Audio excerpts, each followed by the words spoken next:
back to my channel. My name's Roxanne. Hi, if this is your first time here. I hope you guys had a wonderful holiday. If you celebrate any holidays, if not, then just a great December. I still have my decorations up because I'm Hispanic and I celebrate Three Kings Day. I don't know if you guys celebrate that where you're from, but it is the 6th of January, I believe, so it's kind of like a second Christmas almost, and it's really big back in Puerto Rico where I'm from. So I like to keep my decorations up, and I'm sure people judge me for that who don't know, but whatever. I'm going to talk to you guys today about the books that I read in the month of December. I had a pretty good reading month. I read like 9 books, but I was also scrambling to reach my Goodreads challenge goal, so a lot of these are pretty short or really fast reads, but I was really scrambling. And then once I actually got to my challenge, I had all this time left. I had like 2 weeks left in December, and I was like, what am I going to read now? Anyway, so I'll just get right into it. These are in no particular order. I'm just going to dive right in. The first book that I read, not the first book that I read, the first book that I'm going to talk to you guys about is Bone by Yrsa Daley Ward. This is a collection of her poetry. Some of these were really great and really powerful. I love the way that she wrote the poetry, but I did have difficulty connecting with some, and that's a personal thing. Obviously, some of these can be incredibly hard-hitting for someone else who has been through experiences similar to hers or experiences that she is describing. There were some that were absolutely beautiful and I really, really connected with. But I think overall as a collection, I wasn't able to connect with it as well as I did, say, Milk and Honey. But I mean, there are some in here that are really, really great, and I love the intro to it, which is this: "I am the tall, dark stranger those warnings prepared you for," which I think that was really awesome and beautiful. So I do recommend it. I do think it was great overall, and I did enjoy reading it. Like I said, I just wasn't able to connect with it on a personal level. I think I gave it maybe like 3.5 out of 5 stars for me, but some of you guys might rate it a lot higher if you're able to connect with it a little bit. This is actually the first book that I finished in December. It is Flowers for Algernon by Daniel Keyes. I've done a full review on this, which I'll link down below. I read most of this in November and then just finished it in the beginning of December. This is a great book, one of my favorites out of the year. It's 5 out of 5 stars for me. It's about this young man in New York who's born with a really low IQ, and he enters this sort of experiment so that scientists can raise his IQ, and it's how he deals with that, how society deals with that, and sort of the aftermath of all of that. It's a great book. It's a beautiful book. It's a heartbreaking book. If you want to check out my full review, I will link it. At some point during the month, I read Harry Potter and the Sorcerer's Stone by J.K. Rowling. Not much I think needs to be said about this.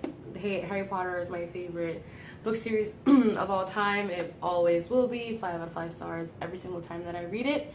I'll probably do a full reread of this series throughout this year, so I'll probably pick up the second in a couple weeks or so, and then the third, and so on and so forth. I think the third illustrated edition is coming out this year. I think they're doing one every year, so I can't wait for that one because the third is actually my favorite of the series. I also read this month 20 Love Poems and a Song of Despair by Pablo Neruda. I am just now really starting to try and get into poetry. I have never really thought that I sort of got it, and I think I sort of went back to that when I was reading these. These are like world-renowned, and he's a world-renowned poet, and he's a Nobel Prize winning poet, but again, I couldn't really connect with them. I didn't truly understand what he was saying. I mean, the writing seems very beautiful and eloquent, but they just didn't hit me the way that they hit, I'm sure, many, many people who have read his poems before. So I don't really know what to rate it. I don't really know that I can rate it because I don't necessarily want to say it's bad because I don't know that it is. I just didn't really understand where he was going with some of them, and I just didn't get it, you know? So I didn't really rate this one, but again, this is probably something that maybe some of you who love poetry more and sort of get it more might really enjoy. This past month, I also read The Final Empire by Brandon Sanderson, which is the first book in the Mistborn trilogy. And I loved it. It was great. It was just as good as people said that it would be. The writing wasn't anything spectacular, I don't think. Some of the things I felt were a little bit repetitive, like just some aspects of the characters that Brandon Sanderson really wanted us to sort of remember that they had, or what they were like. But overall, it was great. It was really engaging. It was a lot more fast-paced than I thought it was going to be, given how big it is. I don't think it took me all that long to get through it. It was great. I love the magic system. It's really engaging.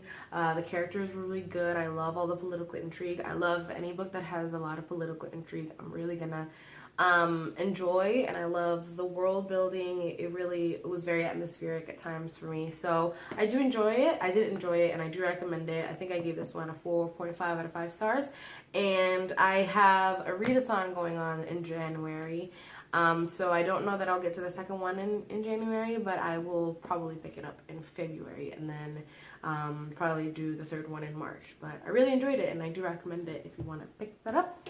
I also read Burial Rites by Hannah Kent. I might do a full review on this one. I'm not 100% sure yet, but I love this book. It is not the type of book that I generally pick up, but it is the type of book that I'm sort of trying to become more comfortable with, and that's very slow-paced book, sort of character study books where it's not really plot-driven, it's much more character-driven. It's a lot more slow-paced, very atmospheric, really engaging. This was a beautiful book. It was a heartbreaking book, and I really loved it. I really connected with all the characters. I connected with the story. It's a story about, it's a historical fiction, and it's a fictionalized retelling of the last woman who was sort of sent to death row in Iceland. And so you know how it's going to end, but you almost don't want it to, because you are able to connect with the characters so much. And yeah, I definitely recommend it if that's the type of book that you like or are wanting to get into, like I am. I really enjoyed it. It was great. It was incredibly atmospheric. You really felt like the setting was just as big a part of the story as the characters were.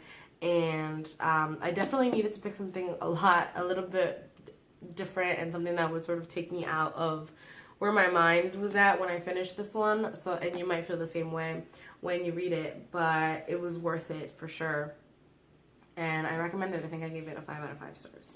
Then I wanted to go a little bit closer to home, so I read some stuff that had to do with Puerto Rico and Puerto Ricans, because that's who I am. And so I read Palante, Voices and Photographs of the Young Lords, 1969 to 1971. And so this is a book about the Young Lords Party, which was a nationalist sort of movement and group in the late 60s, early 70s, mostly made up of Puerto Ricans, but it also had like Dominicans, and it also had, I think, black people, and they worked closely with the Black Panther Party, and they did a lot of wonderful, wonderful things in New York for the community. And I learned a lot. I learned a lot about how they came together as people and the things that broke them apart. And I think there are a couple more books on them that I would like to read. And it was great. It was so moving to read about people who are essentially my age and all of the things that they were doing for their community. It's inspiring, because that's the type of thing that I want to do. It's the type of thing it's the type of sort of difference that I want to make in my community. So I recommend it if you're Puerto Rican or not, and you just sort of want to know more about them. I think it's great. It has some great images as well, and they worked hard to be very inclusive. They at first didn't really take too much into consideration the role of women, and then the women that were in the group were like, that's gotta change, and so it did. And they took steps to make sure that any sort of machismo that the men had was overcome, and they took classes, and they talked, and they got together, and they tried to, they tried hard to be very inclusive of like the gay community, the LGBT community as well. and it was great. It's great to see how they were able to come together. But people who society had really thrown aside and come together to make a difference. So this was great. And then I think I gave that one like 4 out of 5 stars or something. And then I read Free Puerto Rico by Pedro Albizu Campos. Pedro Albizu Campos is the sort of face of the nationalist movement in Puerto Rico. Anyone who sort of fights for independence, that I know at least, has definitely considered him to be a sort of role model and stuff. I wish this was longer, and I wish I had more backstory on this. I'm not really sure what the context of this is. I don't know if it was an essay that he wrote, or if it was a speech that he gave, or if it was I don't really know what it is, but it's very sort of surface level. He doesn't really dive deep into anything.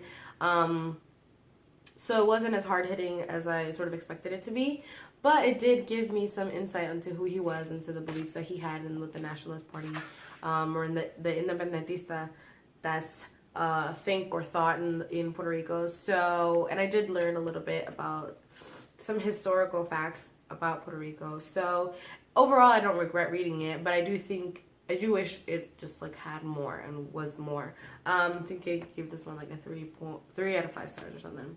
And then the last book that I read in the month of December was One Kick by Chelsea Kane, and this is the first in a sort of mystery series, and I will be talking about this one in my most disappointing reads video.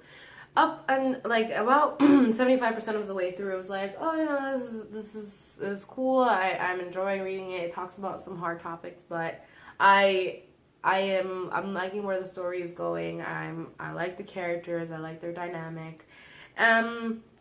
But it wasn't anything fantastic, so I was thinking maybe like a 3 out of 5 stars. And then it got to a certain part when it's taught when the author sort of describes the main antagonist, and like totally out of left field, she comes out with the fact that he's like fucking like Native American or something, and essentially like equates the group that she's talking about to like savages who came in and like murdered kids and families and stuff. And so it was totally unnecessary, totally out of left field. It didn't add anything to the story, and if anything, it was just ridiculous. So I was like, well, forget this. And the thing it was literally like a single paragraph in the whole book, and then it wasn't ever expanded upon. It wasn't ever like, it didn't add anything to the story except to make me mad. So I think I will give, I don't think I rated this one yet, but I think I'll give it like 1 or 2 out of 5 stars.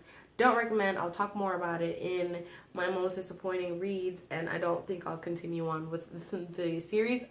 I sort of know why it was on sale. I think I got this one on sale at like a discount bookstore. Now I know why. It really wasn't all that great. But it was the last book that I read in 2016. And yeah, let me know if you've read any of these books and what you thought about them, or if you'd like to read any of these books. Let me know what your favorite reads of December were, or of 2016 if you want. Thank you so much for watching. I love you guys. Have a great day.